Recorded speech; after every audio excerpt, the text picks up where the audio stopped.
Welcome to Speaking Concretely, the official podcast of the Cement Association of Canada. I'm your host, Adam Auer, President and CEO of the Cement Association of Canada. On today's podcast, we're talking about cities, their importance to sustainability and affordability, and the role concrete plays in them. We're joined by Shoshanna Saxe, an associate professor in the University of Toronto's Department of Civil and Mineral Engineering and Canada Research Chair in Sustainable Infrastructure. Her research focuses on two main questions: what should we build, and how should we build it? Exploring the complex dynamics between the need for affordable housing and infrastructure while mitigating the impacts of their construction on climate change and sustainability. Welcome, Shoshanna, and thanks so much for joining us. Thank you for having me. Why don't we start by having you tell our listeners a little bit about yourself, your role at the University of Toronto's Department of Civil and Mineral Engineering, and I'm also interested in particular in the Center for Sustainable Built Environment, which of course is an initiative that the Cement Association is involved in and one which is intimately related to what I hope to chat with you about today. Right, thank you. So I'm a civil engineer by training. Before I was an academic, I worked in heavy civil construction. So I worked on the construction of the Eglinton Crosstown and the York University Skyline Extension at the Toronto Island Airport. And then I did that for a couple of years before deciding I was more interested in questions I didn't know the answer to than ones that I did or that no one knew the answer to. And that led me to a career in research. So I've been at the University of Toronto now for about 8.5 years, looking at literally how can we physically build the sustainable future? You know, we have a future that we can imagine, that we can talk about, and we have the present. And how do we build our way from here to there? And a couple of years ago, I guess about 3 years ago now, I started the Center for the Sustainable Built Environment, which is a collaboration between researchers and people in industry, including the Cement Association. We have 12 industry partners to look at the safe operating space for the built environment. So on one hand, we know we need to build a lot more stuff. We have an infrastructure deficit, we have a housing deficit, we have a maintenance backlog. So there's a lot of construction that we need in our society over the next 10, 20, 30 years. But also we have the climate crisis, the biodiversity crisis, which require us to tread much more lightly on the earth. So how do we find the safe space in between those two things where we can both meet our needs and not destroy the planet? And what are the urban planning, building form, infrastructure choice, construction choice, material selection choices that can allow us to do both of those things at once? I'm going to jump sort of right into the concrete question because, of course, we are the Speaking Concretely podcast before we get into sort of some of the specifics of your research. But, you know, concrete is the most used construction material in the world, used more than any other material except for water. And so obviously it's going to figure prominently in your research about cities and design and infrastructure. And you also mentioned in your introduction that you have firsthand experience working with concrete as a practicing geotechnical engineer. And so I wonder if you could tell you something about the role that concrete plays in cities. When we started this research, we were pretty material agnostic. So a lot of our questions were, what are we doing? What could we be doing? We weren't focused on any particular material. But of course, as you go and try to quantify what we're building, mostly you're talking about concrete, right? So if you're talking about bridges, they're largely made out of concrete. If you're talking about buildings, you know, invariably the foundation is made out of concrete, but especially all over Canada, lots of our tall buildings are reinforced concrete framed. And so it just comes up all the time as our dominant construction material, which also means that there's lots of opportunities to change the way we're using concrete to have huge environmental benefits. You know, I was building big subway stations. The joke of the story that I tell is that I was designing large secant pile walls, and they cost about my yearly salary. So to build one pile was my yearly salary. And I really felt at the time, you know, I was 24, I was like, I could save some secant pile walls. And I wanted to tell our client, you know, give me the weekend, I'll go home, I'll save you $300,000 in secant pile walls through design, and maybe we can split the difference. And it would have been good for me and good for them. You know, but I was 24 and I didn't have the chutzpah to jump that many rings of conversation in my employment. But it has left me with a foundational question about, could we be efficient in the materials we're using? Could we build the same things, but through better design, need less so that we have lighter impact and have more materials we can use to do other things? So let's talk a little bit about the importance of efficiency. And I want to talk about material efficiency a bit further in our conversation as well, because it's also an important part of our net zero roadmap. But as Canada Research Chair in Sustainable Infrastructure, you're seized with this question of reconciling infrastructure needs with sustainability. And in particular, the challenge of the moment really is around carbon and reducing what we in the construction industry would refer to as embodied carbon. Can you explain to our listeners what embodied carbon is and why it's so important, and how the work that you're doing through the Department of Civil and Mineral Engineering, as well as through the Center for Sustainable Built Environment, is trying to address that particular challenge? So embodied carbon fundamentally is just the pollution that is released upstream of manufacturing your product. So to make a concrete foundation, you have to extract the limestone from the ground. That requires a machine which is powered by energy, usually by fossil fuels. And you've got to take the limestone to a manufacturing plant and heat it up a lot to turn it into clinker. And then through that chemical reaction, you have the release of CO2 into the atmosphere. Also, it's got to get quite hot. So you need a lot of energy, which has CO2 associated with it. And so all along the process of getting the raw materials to making cement, you're releasing CO2 through chemical reactions, but also through energy inputs. Then you mix it with the aggregate, which had, same upstream processes minus the chemical reactions. And then you transport it to the construction site, which requires energy and has GHG emissions. And then you use construction equipment on site to place it into your eventual building, bridge, subway station, which again requires energy, usually fossil fuel based, which has GHG emissions. So that entire pathway from we start with raw materials to we put it into our building is what we call embodied carbon or upfront carbon. And it's a growing part of our overall global emissions. So as historically, we've really thought about this as an energy problem. On new buildings over their lifetime, easily 50% of the pollution associated with the building is going to come from the construction processes themselves and using the materials, the embodied carbon. And so if we want to do better and build sustainable buildings, we have to take this upfront set of emissions very seriously. And also even more so, they're temporarily happening now, right? Anything we build, the embodied carbon emissions happen now and they're locked in. Those where maybe we could make an inefficient building have better lighting or a better heating system down the road. Once the embodied carbon is used up, it's used up. There's some recurring embodied carbon later from maintenance and any refurbishment that ties in, but really the most of it happens. One of the things that I find really interesting about the research that you're doing at the Center for Sustainable Built Environment, and certainly what has kind of drawn me to participate in that initiative, is around this question that you brought up earlier around efficiency and material efficiency. And, how do we start thinking about materials in the same way that we think about energy? We need to use less of it to perform the same things that we need those materials or that energy to perform in our economy. And so you've done, there's a host of really cool research coming out of that group at the moment, but there's one piece that you've done sort of focusing on this concept of the missing middle. And I think a lot of people might be surprised at what you're sort of finding through that missing middle research. I'm wondering if you could elaborate a bit for our listeners on what you're looking at and what you're finding in some of these preliminary studies. So when we started this work, we knew there were many different levers you could pull to make the embodied carbon of the things we build lower.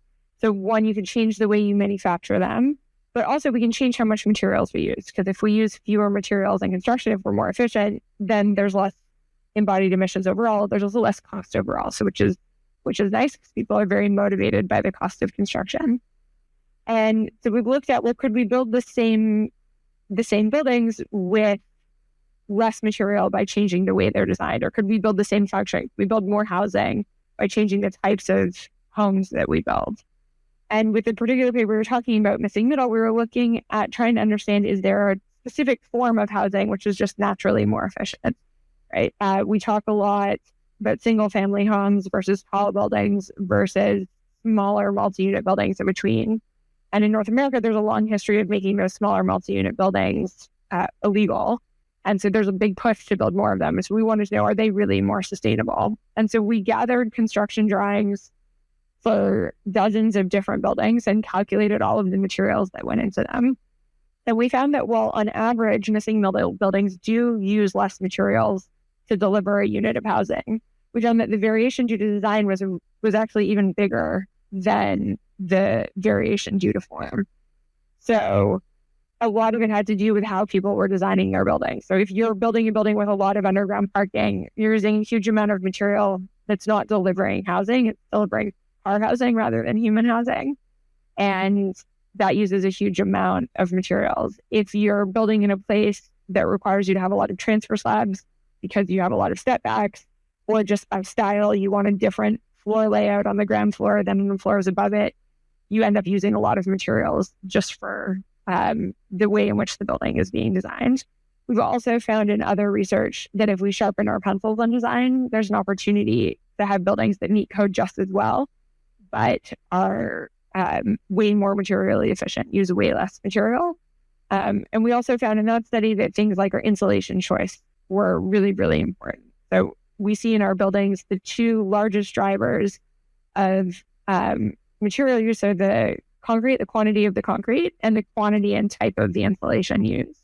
And so if we can buy more sustainable insulation, then you can get a much more sustainable building. Are you able to put any sort of numbers around that? Like what kind of reductions do you think are theoretically possible with some of the design strategies that you're talking about? If you reduce, slab thickness, or if you are scoping down some of the underground structures, what's sort of the range of impacts that you're seeing? We see really big ranges. I mean, easily over a quarter up to half higher of the embodied carbon. So you can really dramatically reduce the amount of carbon in a building by changing the way it's designed in terms of form as well as structural design. And that's even before you get to how you specify materials. It's just because we required the use of less quantity overall. Yeah, we make that distinction as well in our roadmap to net zero between lower carbon concrete, which is specifying more efficient mixes from a carbon perspective, and this notion of just using concrete more efficiently through design. And it sounds like actually we've been quite conservative. We estimated around a 15% reduction would be possible against business as usual simply through design tweaks that, narrow tolerances against code and things like that. But it sounds like actually we've potentially got much more opportunity there and something for us to look into as we update our model for the next iteration of our roadmap. Yeah, we've seen really big returns from limiting how deep you build. So removing levels of underground parking saves a huge amount of materials. Aligning your columns can save a huge amount of materials, not having transfer slabs, having rectangular cuboid shaped buildings. So you don't have wedding cake shaped building. That saves a lot of materials. And also things that are really building code type decisions, like how many exit stairs do you need? If you have 2 exit stairs, you tend to have 10 to 15% of the floor plate be hallway. And if you only have 1, you can get that number 6%. Now you can either build less meters squared in the first place or deliver more units or deliver bigger units with more bedrooms on the same floor plate. So if the function you're trying to deliver is places for people to live, hallways is not a very useful function, but more bedrooms or more units is. You talked about cost earlier. So, intuitively, if you're using less material, your project should cost less. But one of the things that I've learned in our relationships with the construction sector is that there are other costs that are maybe not as visible as the materials. For example, if you change a concrete mix design, it might change the flow of your construction timeline, which also has another cost, right? Time to completion, or it might have labor costs or what have you. We are obviously in the middle of a housing crisis. We're also facing a massive infrastructure deficit, like outside of the housing space. We have old crumbling infrastructure that needs to be updated all the more urgently because of changes in weather and weather becoming more extreme. Where does it sort of shake out in your research? What does it tell you about how to manage or what are you finding so far anyway, about how you manage this sort of massive demand for construction while also keeping not just sustainability, but the affordability in the balance? Are you finding that there is a complementarity there? Is there more work that's required, or is this all about trade-offs at the end of the day? There's definitely a complementary there in terms of if you save materials, you can save costs. When I say saving materials, I'm not talking about changing the mix design. I'm talking about changing the design so that you need less materials in the first place. You're spending less time underground. And then at that point, everyone's still working with all the same materials they're used to. And you can go a step further and then say, okay, we've now been efficient about our materials. Can we change those materials to make them also more sustainable? But everything I've said is before we start talking about changing materials. But for example, the number one thing we find is, don't build deep. Don't build many layers underground. Avoid underground parking to the best of your ability, especially if you're building somewhere where there's other options of modes of getting around. People can be taking public transit or walking or having more shared cars. We shouldn't build as much parking as we've traditionally built. That has all kinds of cost advantages. One, you don't have to spend as much time underground, which is the highest uncertainty part of the overall construction. Two, you don't have to spend as much time building at all, which means that you have to service your debt for a shorter period of time, which has big cost implications. But you also just reduce the amount of material you need. Right? We say on average in Canada, a parking spot underground costs between $50,000 and $150,000. If we just don't build those parking spots, that's a lot of money that everybody can save, and also a lot of time, which is also money. So in the center, it's not our focus to look at costs. So the types of things we say about costs are ballpark and where we only change one feature at a time, right? And then we can talk about the relationships that we see out in the world and those costs and the cost saving opportunities. But I should caveat that we haven't done a lot of very deep cost work. But as we talk with you and the 12 partners, work from architects to engineers to contractors, what we're thinking and what people are experiencing align reasonably well. So what then are the barriers to more material efficient design? Because you think, often we hear when we're proposing other low carbon solutions, for example, the number one concern is always cost. Even if the material costs are, we've heard from architects and we even had Ellis Dawn here on one of our previous podcasts talking about how material costs at the end of the day are not the dominant costs on the project, but they still drive a lot of decision making. And so where's the disconnect between the impetus for material efficiency and the cost savings that would come from that and the way that we build today? Is this just a matter of change management? Is it a cultural thing? What do you see as, what are you hearing as some of the barriers? A big part of it is legal, right? If you're in a place with mandatory minimum parking still, you have to deliver those parking spots because it's the law. If you're in a place with an angular plane, you have to step back your building because it's the law, which is going to institute in the first instance basements and in the second instance transfer slabs. And so some of it is just law. Across Canada, I guess outside BC now, you have to have two-stair access on even quite small multi-unit buildings. That requires a lot of floor plate. And so some instances, we're just forcing people to build inefficiently through our planning and building code laws. So that's problem one. Another problem after that, or another challenge, is that it's very cultural, right? People say, the easiest thing to deliver is like the last thing you delivered.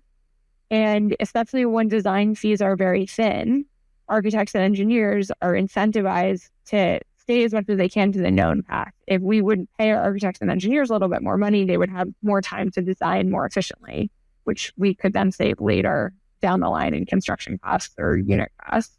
So that's certainly a problem. We do things the way we do them, and then we keep doing them the way they do them because it's the easiest thing to do than what we've done before. And some of it, I think, is cultural in terms of a belief system of what people think the market wants.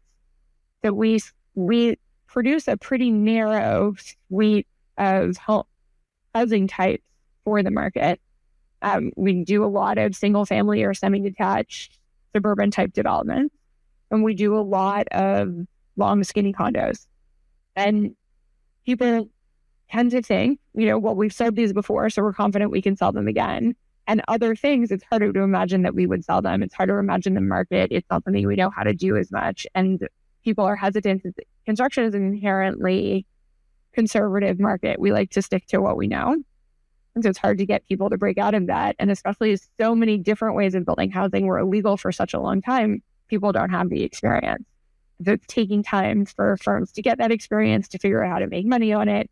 And also for new firms who are particularly interested in that niche to come up and start producing more. Are you finding that there's an appetite for that change? I mean, certainly among the partners, I think around the Center for Sustainable Built Environment table, which I participate in. So I've heard their narrative. I definitely see that there's a growing interest in the construction community around finding ways to overcome some of these barriers. But what are you finding about in terms of a response to some of these findings around the sort of systemic barriers that are probably hidden from view from most of the policymakers? The policymakers that I talk to around, policies to incentivize low carbon concrete, for example, they often think it's industry that's going to be the problem, that they're going to be slow to change. But actually the industry is 100% ready to collaborate around these things, or they might think that it's engineers and specifiers, which may or may not be the case. Are you finding that there is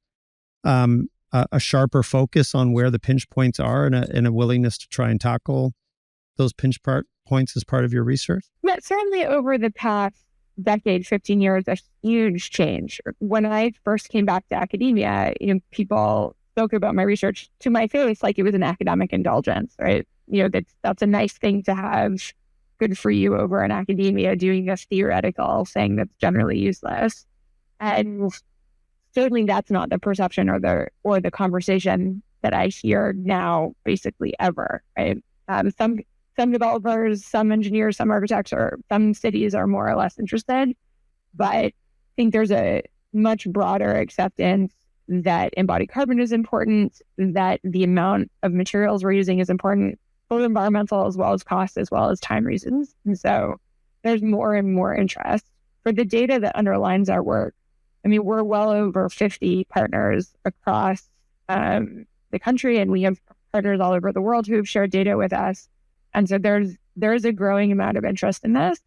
I guess I'm pretty unlikely to hear from people who think we're full of crap, right? Sometimes people send you angry emails, but it's more often these days that I talk to people who are interested, who are trying to figure this out in their own practice and want to hear more about the work.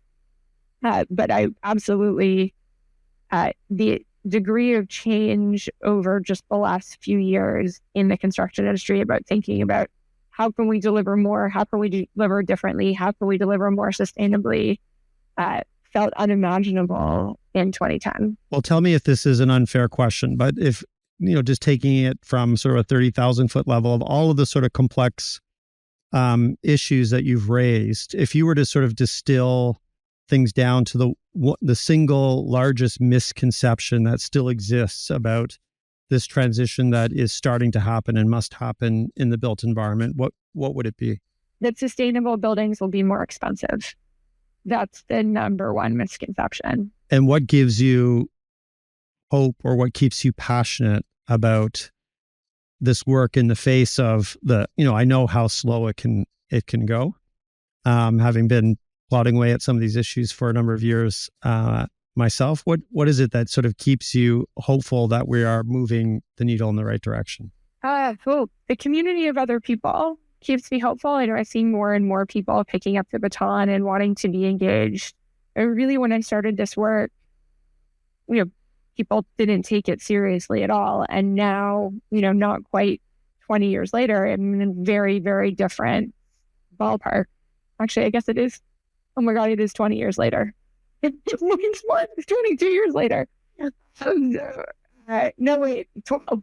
I'm tired. Thank God. Okay, I was like, yeah, it's really fast. 12 years later.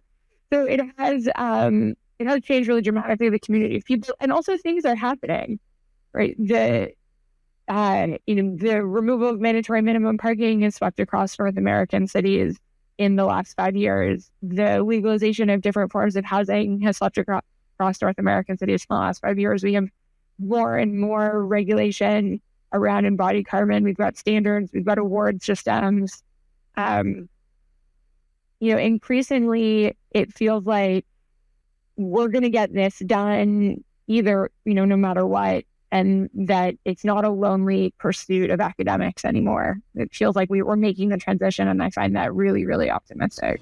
Well, that's a great note to end on. Thank you so much, Shoshanna, for spending some time with us today to share in your research. And hopefully we can have you back, not 12 years from now, but maybe a couple of years from now to see what kind of progress we're making in implementing some of the findings that you're uncovering. So thank you so much.